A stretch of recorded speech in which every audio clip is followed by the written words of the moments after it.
Birodar, maylimi biroz musiqa ovozini pastlatsangiz?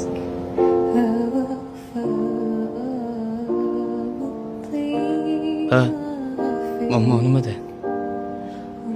Ha, muammo yo'q aslida. Shunchaki bir nuqtaga tikilib o'tirishga ancha yoshlik qilardim. Unda nega siqilyapsan?